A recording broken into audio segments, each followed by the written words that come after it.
Today, we're going to look at how to address employees and managers in restaurants and shops in Korea. What do you call the people who work in restaurants in your country? In the West, the relationship between employees and customers is relatively egalitarian, but in Korea, respect and politeness are highly valued. In Korean culture, titles are very important, and knowing them will make your experience in Korea much richer. Nowadays, big restaurants in Korea have call bells to call you, or there are kiosks at every table to order your food. However, in older or smaller restaurants, the owners often do everything from cooking to serving themselves. If there is no call bell or kiosk, you will call them directly. I'll also teach you how to say it in Korean in this video. In Korea, when you call them, you raise one hand like I do. Regardless of the age, gender, or sex of the person serving you, you can raise one hand and say, "Excuse me?" or "Here." Usually, you can call out like this.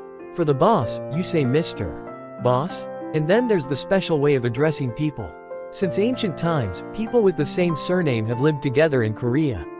In a village, someone with the same surname owned a restaurant, sold meat, sold rice. They were all relatives, they were family. And so there's a lot of tendency to treat each other like family. That's called jung in Korea. Even if you've never met someone before, you treat them as if they could be your family. That they could be my family. To define it, jung is a complex emotion in Korean that encompasses love, affection, intimacy, compassion, and more. So, in Korea, we have a more friendly way of addressing our servers. If you see a woman in her 40s or so serving you, you might say, "Auntie," which is a more friendly way to address her. Auntie refers to your mother's sister, and is used in a formal and friendly way between men and women, not family members. It is also used in everyday life, such as restaurants, markets. If you call a young person aunt, sometimes the listener may misunderstand, "Do I look that old?" So be careful. It's not used for younger people, so you should be careful. In this case, you would say something like this in Korean. 저기요. 여기요. If a man is serving you, you can also call him uncle regardless of his age. An uncle is your father's male sibling. It's also used to be more friendly. However, some people who are serving you might think it's rude. So for men, it's usually okay to raise one hand and say "Excuse me?" or "Here." If you're living in Korea and it's a restaurant you frequent, it's better to say "Uncle." It shows a sense of familiarity. I feel close to you like an uncle because you've seen you often. You can call all men who work in restaurants, markets, and shops uncle regardless of their age. If they are older, Koreans show more respect and love for the people who work for them. You can also call them like you would call your parents. For women, you can say mother, and for men, father. All mothers around the world have great maternal instincts, right? So if you call her mother, she's going to feel like, "Oh, that's like my child," and she's going to want to give you good service. They want to make something good for you. Make it delicious, and give it one more thing. They think, "Oh, you're treating me like a mom," and they think of you like a child. They try to serve their customers in a way that makes them feel like they're being taken care of, like their family.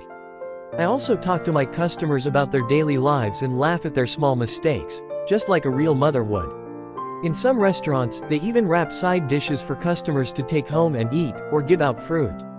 At the market, they might even give you a little extra. Let's take a look at the words we've been talking about today. 정, 정. 정이 넘치네요. That's so sweet. 정이 넘치네요. There is so much affection. 정이 넘치네요. 저기요. Excuse me? 저기요, 저기요. 여기요. Here? 여기요, 여기요. 이모님. Aunt? 이모님, 이모님. 삼촌. Uncle? 삼촌, 삼촌. 어머님. Mother? 어머님, 어머님. 아버님. Father? 아버님. 아버님.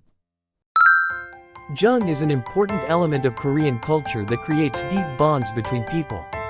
Understanding and experiencing it is a great way to understand Korean society. When visiting Korea or interacting with Koreans, keep the concept of jung in mind and you'll have richer interactions.